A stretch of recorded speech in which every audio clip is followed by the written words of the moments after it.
Assalamualaikum warahmatullahi wabarakatuh. Halo para dulur-dulurku semuanya, kembali lagi di Toilet Relief. Kali ini saya berkunjung ke Pendopo Agung Trowulan Mojokerto. Di sana saya menemukan beberapa relief yang sangat menginspirasi dan banyak sekali cerita-cerita yang ada di dalam Pendopo Agung, terutama di relief yang ada di Pendopo Agung.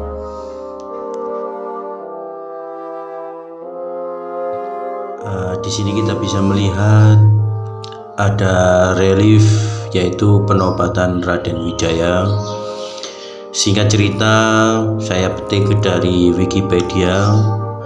Raden Wijaya atau disebut juga Dyah Wijaya wafat tahun 1309, adalah pendiri dan Maharaja pertama Kekaisaran Majapahit yang memerintah pada tahun 1293 sampai 1309, bergelar Sri Kertarajasa Jayawardhana atau lengkapnya Nararya Sanggrama Wijaya Sri Maharaja Kertarajasa Jayawardhana.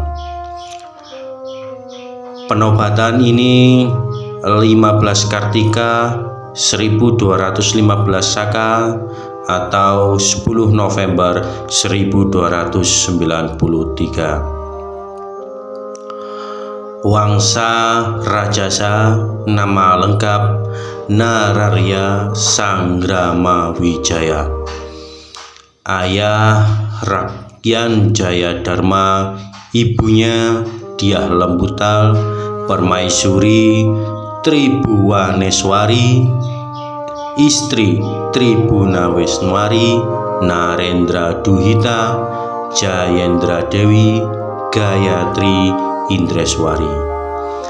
Anak dari Raden Wijaya yaitu Jayanegara Tribuana Wijaya Tunggadewi Raja Dewi Maharajasa, beragama Hindu. Raden Wijaya merupakan nama yang lazim dipakai para sejarawan untuk menyebut pendiri kerajaan Majapahit.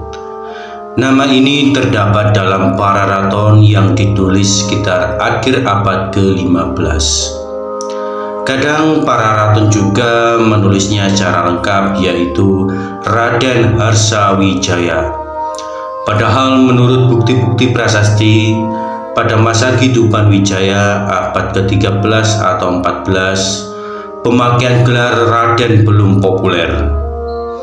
Negara Kertagama yang ditulis pada pertengahan abad ke-14 menyebut pendiri Majapahit bernama Dyah Wijaya. Gelar Dyah merupakan gelar kebangsawanan yang populer saat itu dan menjadi cikal bakal gelar Raden.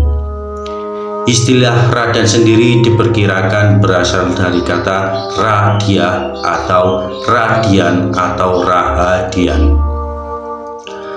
Nama asli pendiri Majapahit yang paling tepat adalah Nararya Sanggrama Wijaya, karena nama ini terdapat dalam prasasti Kudadu yang dikeluarkan oleh Wijaya sendiri pada tahun 1294. Gelar Nararya juga merupakan gelar kebangsawanan, meskipun gelar Dyah lebih sering digunakan. Dan kita bisa melihat inilah raja-raja Majapahit yang terpampang dalam relief yang ada di Pendopo Agung Trowulan Mojokerto.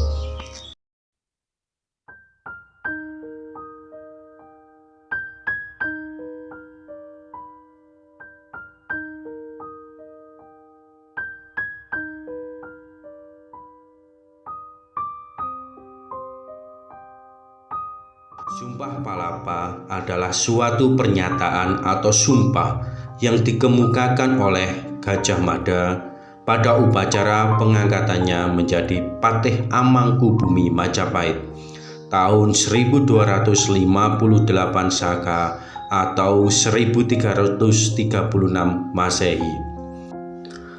Sumpah Palapa ini ditemukan pada teks Jawa pertengahan Pararaton yang berbunyi, Sira Gajah Mada Pate Amangkubumi Tan Ayun Amuktio Palapa Siro Gajah Mada lamun huwus kalah Nusantara isun amukti Palapa, lamun kalah ring gurun ring seran Tanjung Pura ring Haru ring Pahang Dompo ring Bali Sunda Palembang Tumasik Samana isun amukti Palapa, yang pada terjemahannya, kamu Gajah Mada Patih Amangkubumi tidak ingin melepaskan puasa.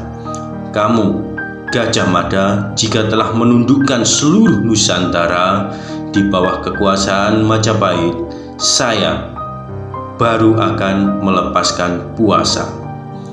Jika mengalahkan Gurun, Seram, Tanjung Pura, Haru, Pahang, Dompo, Bali, Sunda, Palembang, Tumasik, demikianlah saya baru akan melepaskan puasa.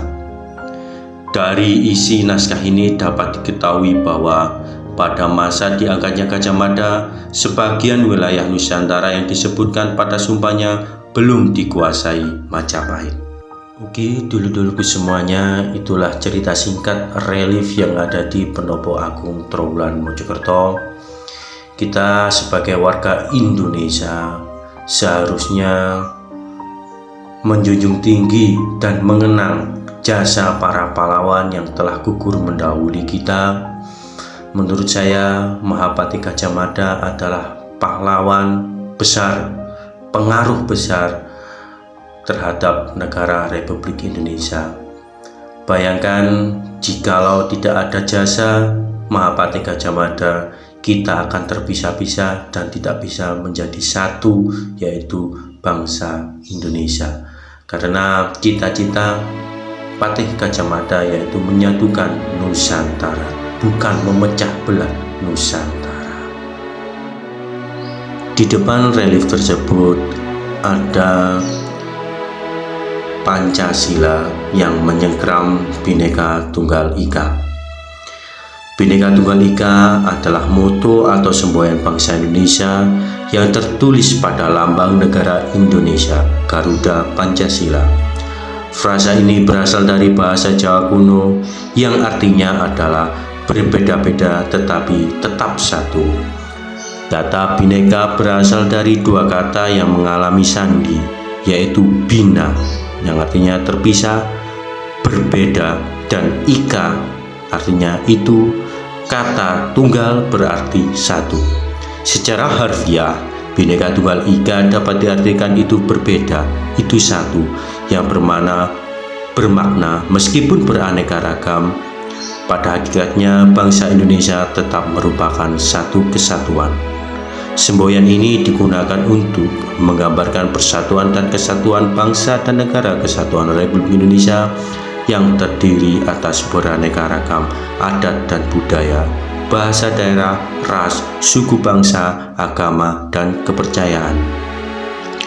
Kalimat ini merupakan kutipan dari sebuah kakawin Jawa kuno, yaitu Kakawin Sutasoma karangan Empu Tantular sekitar abad ke-14 di bawah pemerintahan Raja Sanagara yang juga dikenal sebagai Hayam Wuruk.